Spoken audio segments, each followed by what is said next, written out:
Yo guys, kembali lagi di channel Plankton Crypto. Seperti biasa saya akan updatekan harga kripto, dan kali ini saya update Bitget ataupun Brace Token karena cukup menarik sekali untuk hari ini untuk dibahas ya. Untuk hari ini tuh jam berapa sih? Dan tanggalnya itu masih tanggal 5 Oktober jam 23.54 ya. Sebentar lagi jam 00 di tanggal 6 Oktober, dan di sini aja ada berita cukup menarik ya. Sebelum kita ke chart, kita bahas dulu di mana untuk berita yang menarik untuk Bitget sendiri. Untuk Bitget itu dari akun Twitternya dia memposting karena Bitget Exchange akan live ya di jam 14 UTC ya, di 14 UTC ya, kalau kita convert UTC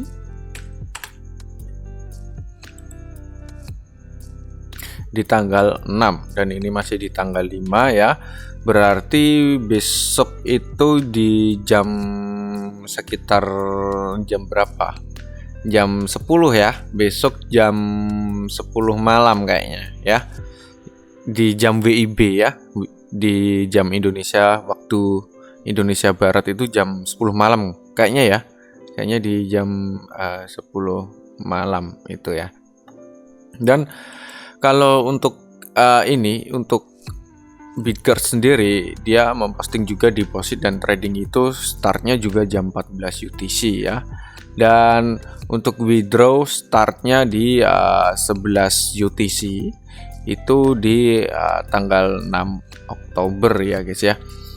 Nah, dimana untuk Bitget Exchange ini ya, ini cukup menarik karena memang di sini tertulis zero trading fee, dan berarti kalau kalian trading di sini atau melakukan transaksi di sini, transaksi trading ya, itu zero guys, fee-nya zero. Mungkin buat spot itu lumayan banget itu, kalau fee-nya zero itu cuan sedikit itu langsung bisa digunting, sudah gunting lagi, cuan sedikit gunting lagi, yang penting cuan, kayak gitu ya. Kayak gitu guys. Dan itu zero fee ya. Sepertinya seperti itu ya, karena memang tertulis di sini zero fee, dan saya juga belum mempelajari yang lebih dalam untuk fee di sini ya. Tapi kalau kita lihat di sini juga ada launchpad-nya juga. Launchpad itu cukup menarik banget, launchpad ya. Dan exchanger sekarang juga pakai launchpad juga, seperti Binance juga ada dan lain-lainnya juga ada.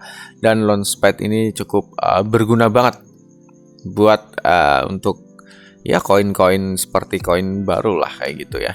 Dan di sini juga ada spot ya, untuk trading spot. Kalau kita lihat di sini top 10 cryptocurrency, di sini hanya tertulis seperti itu. Mungkin nanti untuk pas start tradingnya kita untuk saya belum tahu nanti untuk koin-koin apa aja yang masuk di sini. Apakah ada koin Michi-nya juga ya?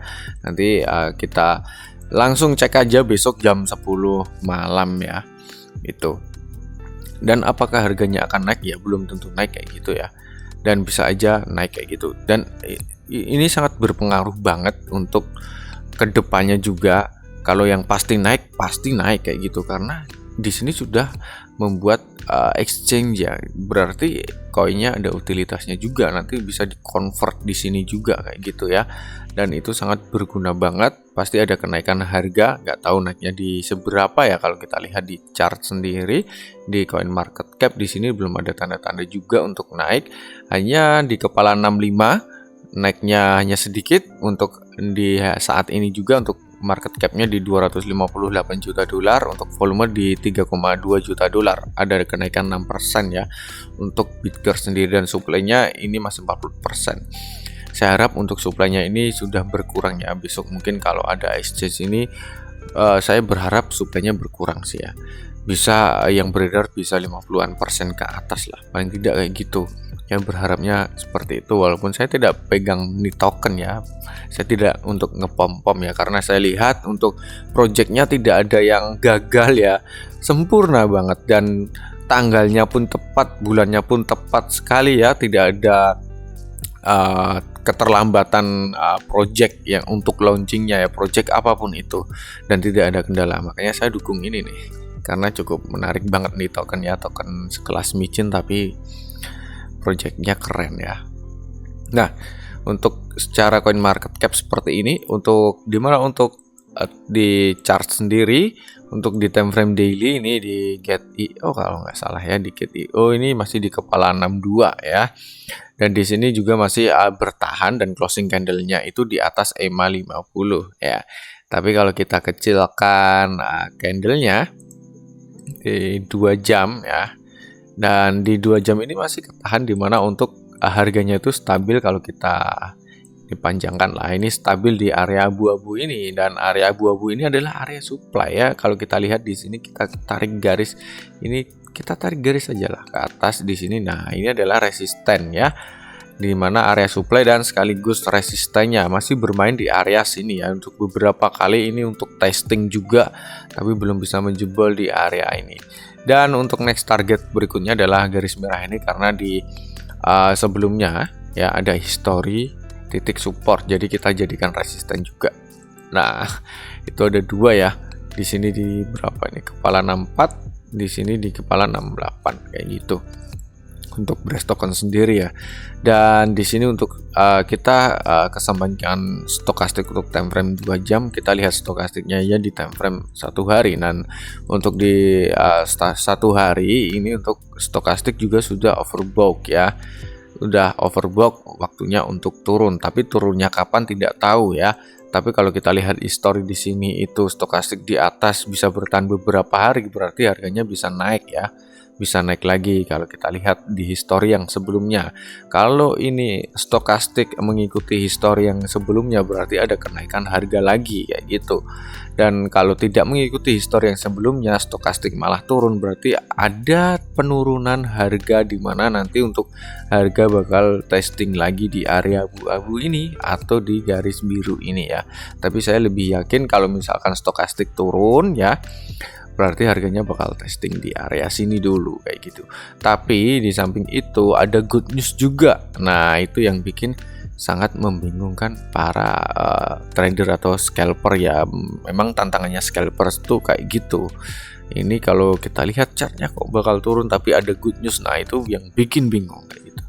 Dan kalau misalkan ya ini bisa naik, yang paling tidak inilah ditembus EMA 200 sama garis merah ini ya, paling tidak nanti closing candle-nya di kepala 7 lah kayak gitu. Ini sangat tidak imbang sekali. Kalau misalkan turun itu cukup lumayan jauh, yang terdekat di area sini, tapi untuk naik itu hanya di sini ya. Tapi mudah-mudahan aja bisa naik sih kayak gitu, karena ada good news juga guys. Jadi ya kita berharap seperti itu. Oke, kita lihat di mana time frame mingguan. Nah, kalau di time frame mingguan di minggu kemarin dan minggu ini masih hijau ya. Untuk minggu ini masih hijau, belum closing. Dan untuk di time frame mingguan yang saya jelaskan kemarin, untuk bearish token masih ada kesempatan untuk naik ke atas. Karena dimana untuk stokastik sendiri ini sudah mau merangkak naik dan ini masih di bawah, berarti ada kesempatan guys. Ada kesempatan, tenang aja, ada kesempatan untuk naik di atas untuk bearish token ya. Di time frame mingguan mungkin beberapa minggu ke depan atau 2 bulan atau beberapa bulan ke depan, atau mungkin bulan depan kayak gitu ya, atau mungkin pas akhir tahun Desember kayak gitu. Mungkin seperti itu ya, karena memang stokastik ini sudah di bawah dan ini sudah mau merangkak naik ya. Jadi naik atau tidaknya, nah itu kurang tahu ya, karena memang susah banget. Kalau memang saya tahu ataupun teman-teman tahu, wah bisa kaya mendadak, nggak mungkin kan ya. Yang pro technical analisa aja pernah loss kayak gitu, berarti memang seperti technical analisa untuk trading ataupun kita spekulasi ataupun apapun itu ya, itu nggak tepat 100% ya. Pokoknya technical analisa itu nggak tepat 100%, hanya untuk alat membantu aja untuk mengira-ngira, wah ini nanti bakal kesini nih, polanya mengikuti ini dan polanya kayak gini, nah kayak gitu. Nah, ini chartnya gini nih, candlenya kayak gini, berarti bakal naik atau bakal berubah kayak gitu sih guys, menurut saya ya. Oke, di time frame mingguan seperti itu. Kalau untuk di time frame yang lebih kecil, nah tadi kita sudah lihat ya, harganya cuman bermain di area-area sini Dan ini stokastik mau naik ke atas di time frame 1 jam, mungkin akan testing lagi di area sini. Mungkin besok kalian lihat video ini sudah beda guys. Jadi kalian bisa tentukan di mana untuk bearish token ini akan kemana, mau masuk atau tidaknya kayak gitu. Dan besok juga live di mana Bitgert Exchange. Nah, itu yang bikin cukup menarik banget ya. Apa itu namanya, gebrakan yang cukup menarik banget. Tiba-tiba langsung ngepam, waduh, itu bikin stres yang nggak masuk kayak gitu. Tapi yang udah masuk terus tiba-tiba malah ngedam, waduh, itu bikin sangkut. Nah, kayak gitu, bikin bingung kan. Nah, kalau mau masuk aja, siapkan stop loss kayak gitu, udah aman. Lebih baik loss sedikit daripada nyangkut kayak gitu. Dan kalau beruntungnya ya naik kayak gitu, karena ada good news. Oke. Mungkin itu dulu yang bisa saya jelaskan untuk bearish token. Kalian bisa tambahkan di kolom komentar ya.